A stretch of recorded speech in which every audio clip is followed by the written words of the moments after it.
Okay, we're going to do a slightly different warm-up today. We're going to start, as we always do, standing in eagle, so that we prepare.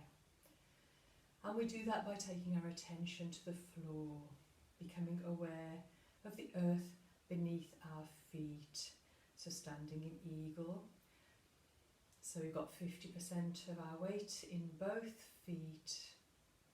Become aware of kidney point 1, the Yongquan point. And connect with your breathing. Take your mind to the lower dantian and withdraw all of the senses into the lower dantian.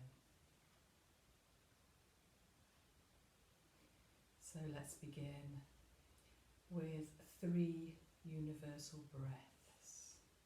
So with your own breath, as we rise, we breathe in.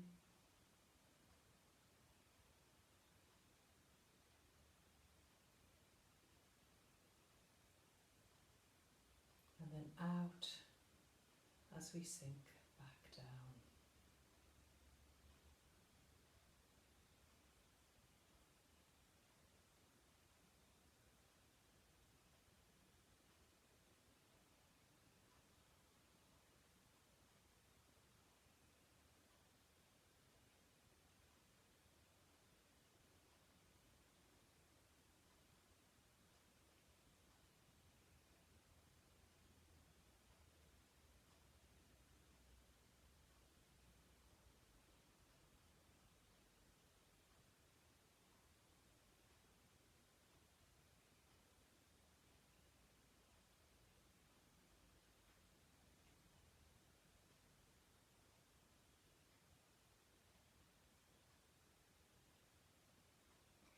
And then we're going to step into bear.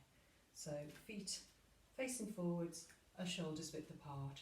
Let's just start with some nice shaking. Just shake everything. Again, becoming aware of the floor. So drawing energy from the earth. And blending that with energy from heaven, which is being drawn in through the barway. And so by tucking the chin under slightly, the barway, the crown centre, is directly facing upwards. It's the highest point of the body. So really get some nice loose shaking.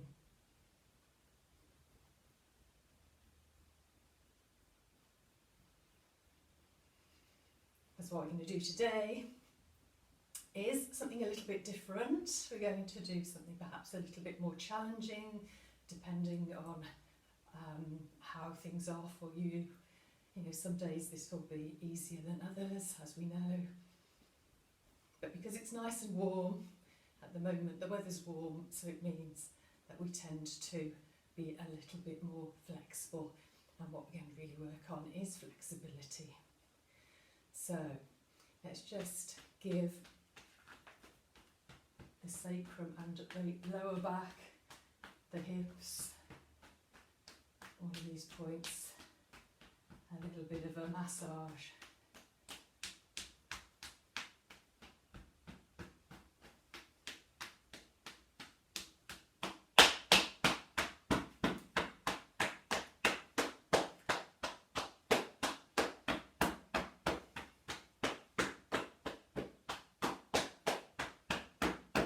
So what we're going to do is we're going to do some kicks.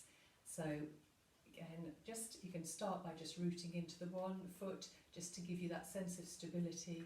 And what we're going to do with the other is just kick forward. Doesn't have to be high. It's just wherever is comfortable. And it's very much about getting that sense of the shoulders width apart, giving you the stability as you come back. So essentially one of the things this is very good for is giving you that idea of where your stability is for stances. So we're just kicking forward, going back.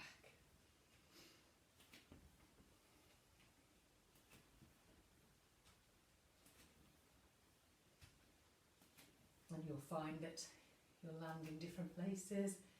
Some places will feel more stable than others, gives you that sort of idea. Let's just change legs.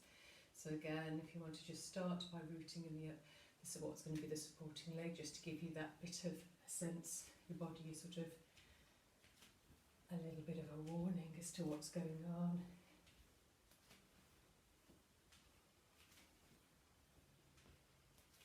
And so this really is working the hips.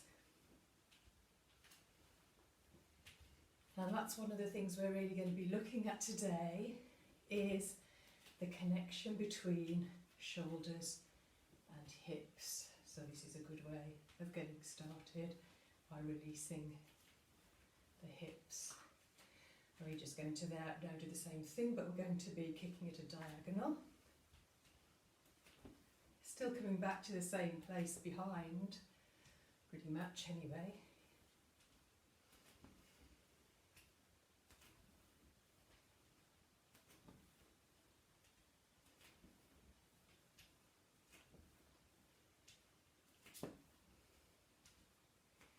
Do the same on the other side.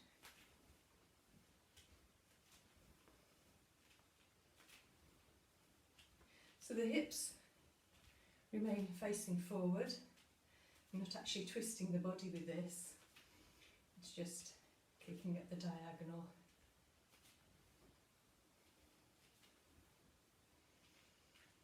And then we're going to just do a little bit kicking to the side.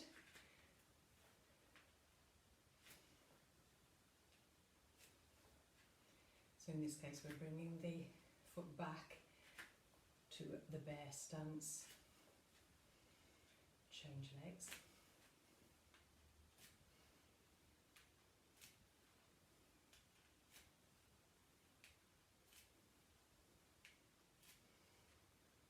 And what we'll also do is kick behind, so we're going to kick backwards.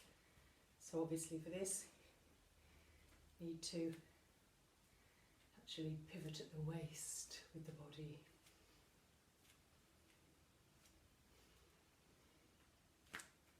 And it is quite energetic work, energetic in the sense of working the heart and lungs, cardiovascular then. Trying to keep the breath as controlled as possible.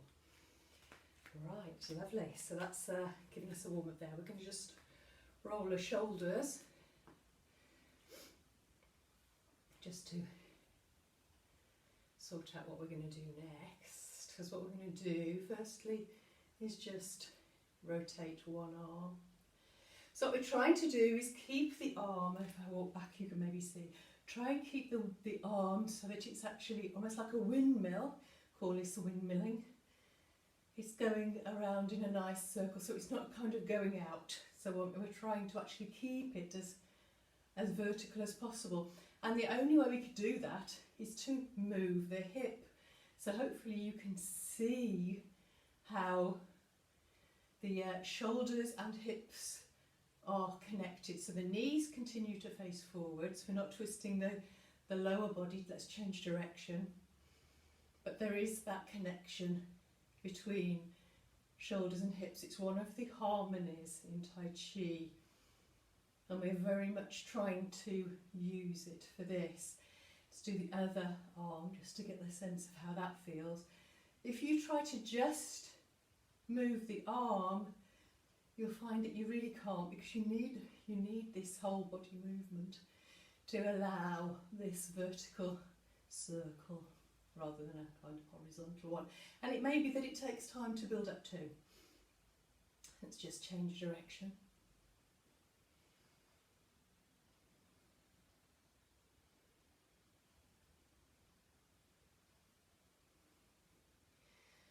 And what we're going to do now, so obviously you can spend as long as you like doing those things, but we're going to try and do where both hands are working together but in different directions. So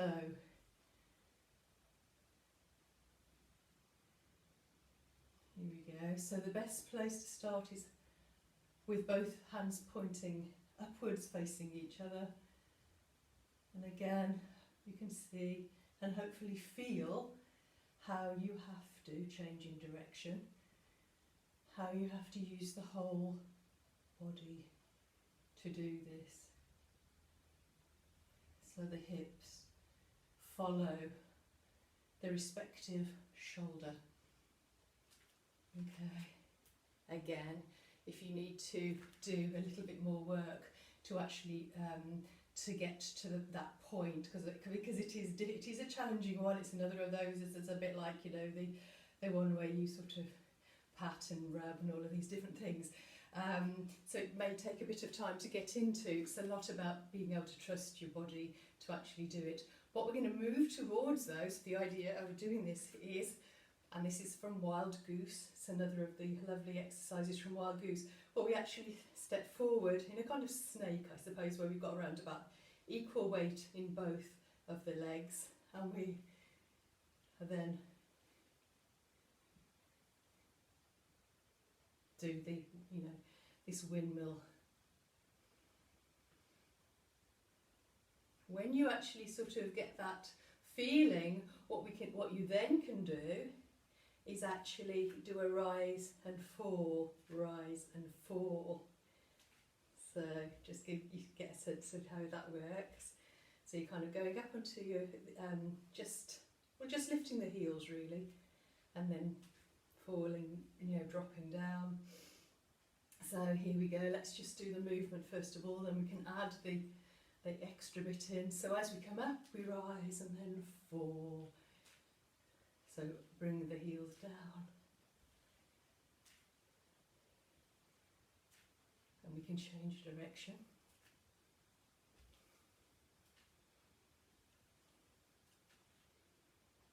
We can also move forwards and back with it.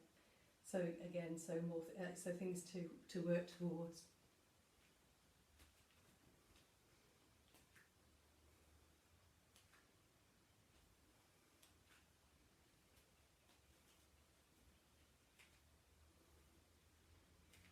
You can change direction if you want to do that. Change direction and say walk backwards. Whoop, no, I didn't get that right. So that's, okay, let's just goes to show.